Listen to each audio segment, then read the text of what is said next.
Assalamualaikum warahmatullahi wabarakatuh. Saya Aris Salatudina Maulidah dari Universitas PGRI Wiranegara, Prodi PPKN 2021.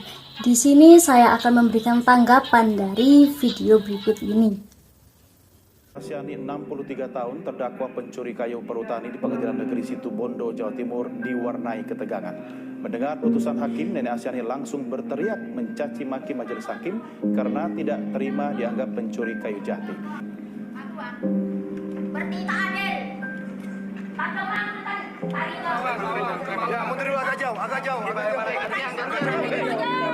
Menurut seorang nenek berusia 92 tahun, Saulina Sitorus, dijatuhi hukuman penjara 1 bulan 14 hari di Pengadilan Negeri Bali G, Kabupaten Toba Samosir, Sumatera Utara. Saulina terbukti bersalah karena menebang pohon durian.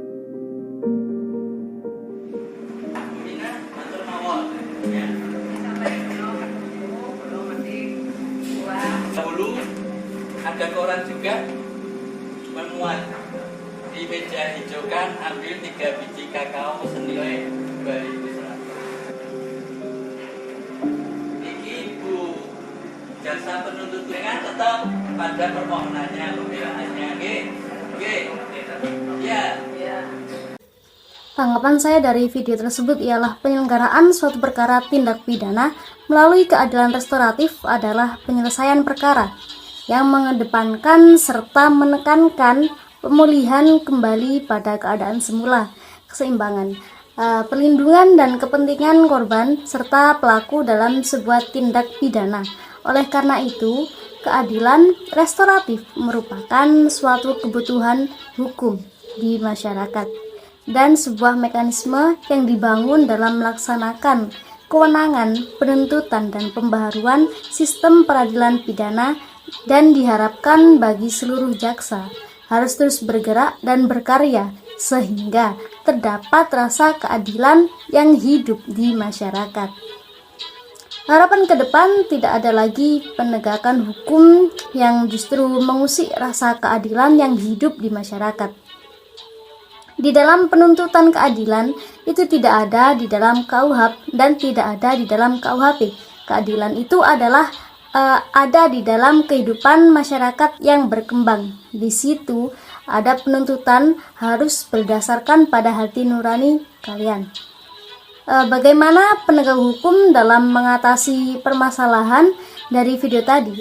Yaitu ada pelaku yang keadaannya mereka memerlukan katakanlah sesuap nasi.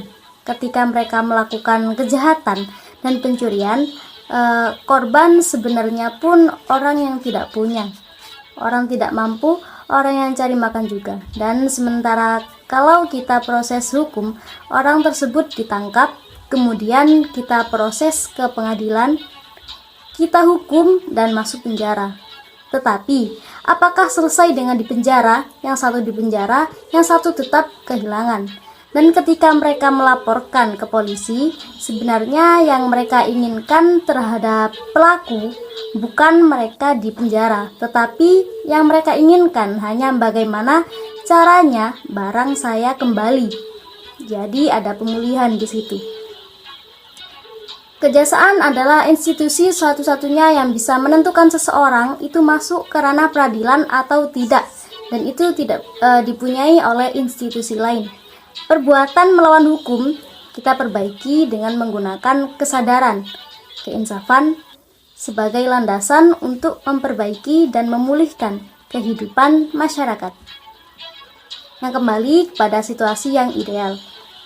Dan semata-mata memang karena niatnya mau berbuat jahat, memang ada situasi atau kondisi di mana mereka apapun caranya mendapatkan makan, tetapi kadang pelaku kejahatan ini pukul rata korbannya, kadang juga orang miskin. Dalam hal penyidik, telah mulai melakukan penyidikan suatu peristiwa yang merupakan tindak pidana.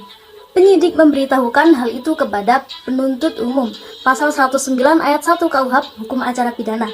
Jadi, di masyarakat itu ketika terjadi masalah menimbulkan ketidakkeseimbangan, sehingga jaksa salah satu bagian dari penegak hukum harus dapat memberikan keadilan, yaitu memulihkan keadaan seperti keadaan sebelumnya.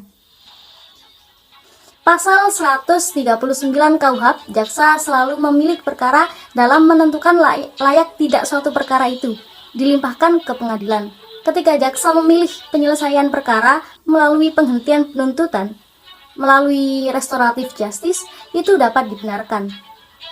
Kata maaf dari korban maupun pelaku, jaksa harus menginisiasi itu. Jaksa harus proaktif, jaksa harus dari proses pra penuntutan ini harus dilakukan oleh para kasipidum, para jaksa, kajari, dan kajati.